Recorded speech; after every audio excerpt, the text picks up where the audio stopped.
¿Cómo están?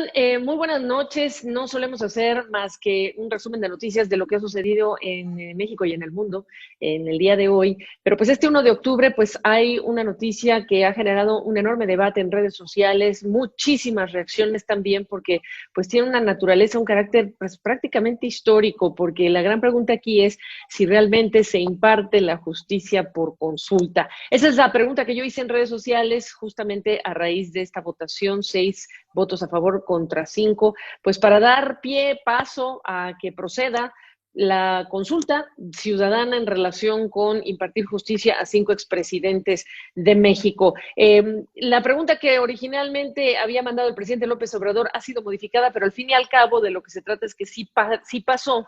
Y a las afueras de la Corte Suprema, pues hay quienes decían sí se pudo, y en redes sociales hay quienes dijeron sí se pudo, pero hay quienes dicen qué pasó con el equilibrio de poderes. Así que le volvimos a llamar a nuestro invitado, a profesor de Derecho con quien estuvimos hablando, José Leonardo Vargas, profesor de Derecho de la UNAM, para que nos hable de lo que se vio, de lo que procede y de las razones que a usted, profesor, ¿cómo está? Yo recuerdo, pues le hacían pensar que esto honestamente no podía pasar por el tipo de pregunta que se hacía, el señalamiento con nombre y apellido que se hacía, etcétera. ¿Le sorprendió la decisión? ¿Cómo está?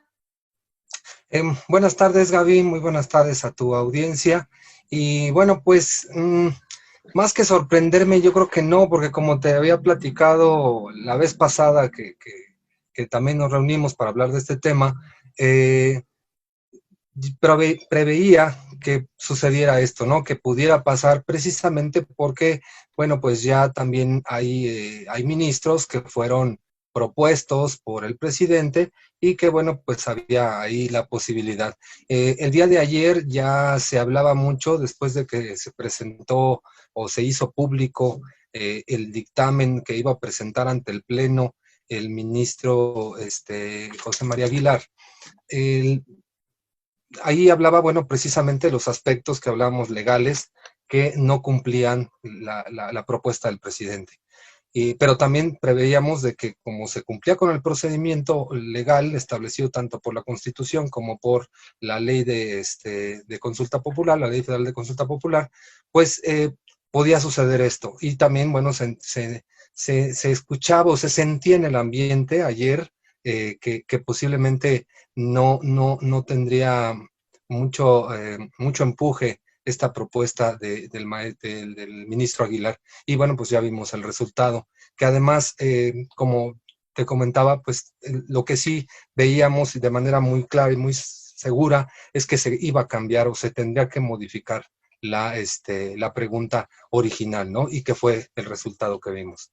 Efectivamente, pero voy a leer la pregunta, pero sí me gustaría abundar si es que tuvo oportunidad de leer los argumentos legales entre el presidente ministro de la Suprema Corte y también el documento a partir del cual se hizo el debate del ministro Aguilar, que por supuesto que votó en contra de que esto procediera. La pregunta que ya se modificó, pero la original decía, ¿está de acuerdo o no con que las autoridades competentes, con apego a las leyes y procedimientos aplicables, investiguen y en su caso sancionen la presunta comisión de delitos por parte de los expresidentes Carlos Salinas de Gortari, Ernesto Zedillo Ponce de León, Vicente Fox Quesada, Felipe Calderón Hinojosa y Enrique Peña Nieto, antes, durante y después de sus respectivas gestiones? Esa era la pregunta, profesor, que originalmente dio paso a esta consulta. Y ahora queda, ¿estás de acuerdo o no en que se lleven a cabo las acciones pertinentes con apego al marco constitucional y legal para emprender un proceso de esclarecimiento de las decisiones políticas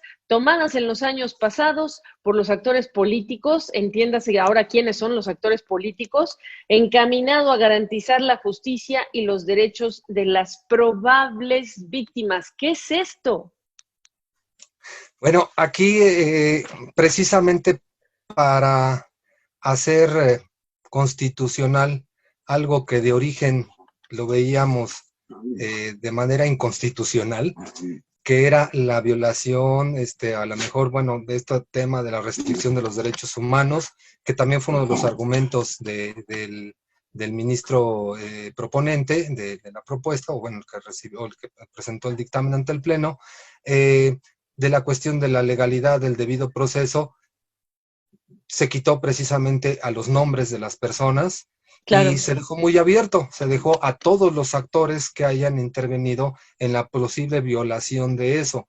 También eso se quitó la parte de delito porque tratando de adecuar esta parte de que, bueno, uno de los argumentos que teníamos muchos era que si existe un delito, bueno, pues existe una autoridad que está obligada a la persecución de los mismos sin necesidad de someterse a la consulta pública. Entonces, considero que esos fueron los factores para poder modificar y para poder darle esta propuesta. Y obviamente, pues por eso modificaron totalmente la pregunta, que es lo que la vez pasada decíamos, pues no veo cómo lo pudieran modificar, y bueno, pues aquí fue como lo hicieron para hacerlo constitucional, para que no fuera en contra de estos temas vedados por la propia Constitución. Ahora, aquí lo que hay que entender, profesor, pues es lo que sigue, ¿no? Sí, lo que sigue, bueno, pues es de manera procedimental, ¿no? Lo que establece la ley de consulta popular en su artículo 26, que es el que establece precisamente el procedimiento. Eh, Como le decía la vez pasada, sí cumple con el procedimiento. Finalmente lo presentó en el tiempo, en el momento procesal oportuno, decimos los abogados.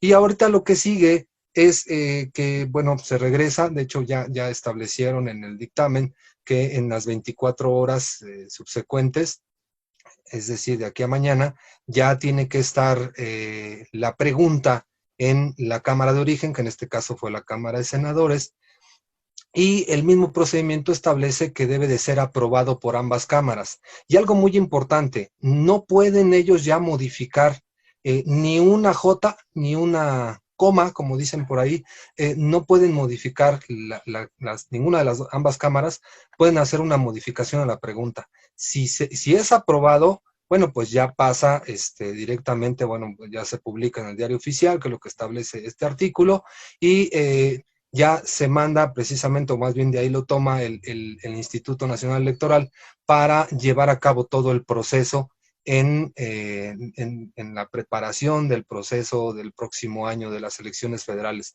Pero si no pasa, se archiva y se debe de quedar, esa es la otra, que si no es aprobado por ambas cámaras, se tiene que archivar y dar por concluido el caso. Entonces, Pero, ahora sí, como dicen la bolita, está en las cámaras. claro, pero Morena tiene ahí la mayoría, ¿no? En el Senado pasa sin problema, ¿no es así?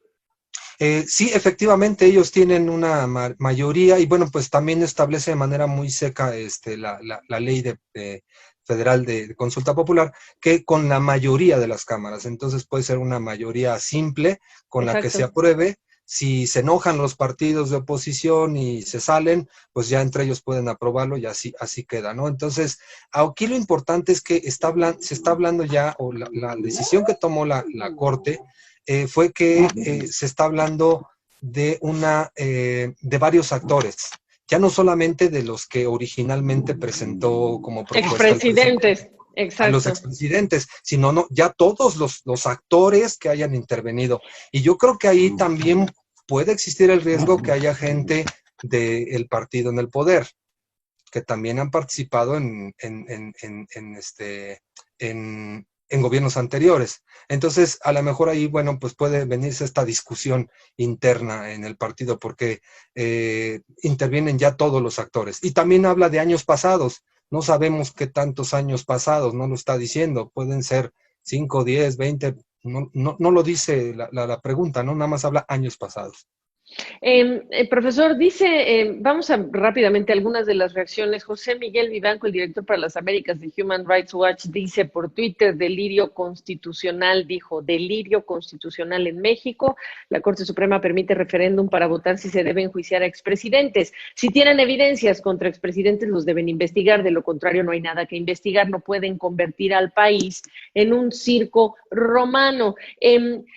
Uno entiende que la justicia debe ser ciega, uno entiende que los presidentes en donde se escoge quienes escogen a los ministros para ser parte de la Corte Suprema, y ahora lo estamos viendo en el caso de Donald Trump, que se le abrió la oportunidad, pues escogen a personas afines a sus valores o ideologías. Entonces, la justicia ciega, pues es relativo, pero ¿qué daño le hace o qué impacto está teniendo una decisión como la de hoy con la amenaza previa la noche o el día de ayer, cuando el presidente dijo que si no le aceptaban su propuesta, pues él lo que iba a hacer era buscar una reforma constitucional para que sí o sí se hiciera lo que él quiere. En vista de que no se puede decir que la justicia es ciega, porque ese es el ideal, pero pues somos humanos, ¿qué impacto tiene esto como precedente para analizar y para la vida de México en cuanto a justicia, impunidad, el derecho, etcétera? Bueno, mi lectura es precisamente que con lo que comentas, que también lo quería yo comentar, eh, ayer estableció una amenaza, prácticamente puede tomarse como una amenaza, al decir en la mañanera de que si no le aceptaba la Suprema Corte su propuesta, pues que él inmediatamente, porque así lo dijo, inmediatamente voy a presentar una propuesta para derogar la consulta popular porque no sirve. Entonces, no sé si a lo mejor en la mente del juzgado dijeron, no, pues es que sí tiene los elementos para poderla derogar y quitar este mecanismo de participación ciudadana que tanto trabajo costó en el constituyente del año del 2012, Sí. digo, en el poder bueno, en constituyente permanente le llaman, o en, en las cámaras, para que lo aprobaran y para que pudiera ser integrado dentro de la Constitución. Entonces, yo creo que también eso como que le dejaron la bolita a las cámaras. Y ahorita, bueno, pues está va a pasar ese proceso de aprobación por ambas cámaras. Pero ¿qué hace, qué impacto tiene que se entiende, ok, no queremos que se vaya este formato de consulta y participación ciudadana, pero ¿de qué sirve aplicarlo o activarlo para hablar de impartición de justicia, que la ciudadanía imparta la justicia? Y de hecho, digo, entendiendo que se habla de participación ciudadana, pero aquí estamos hablando de impartir justicia por la vía de la consulta, de apoyar o no, y entonces, ¿qué pasa con el resto del derecho y etcétera?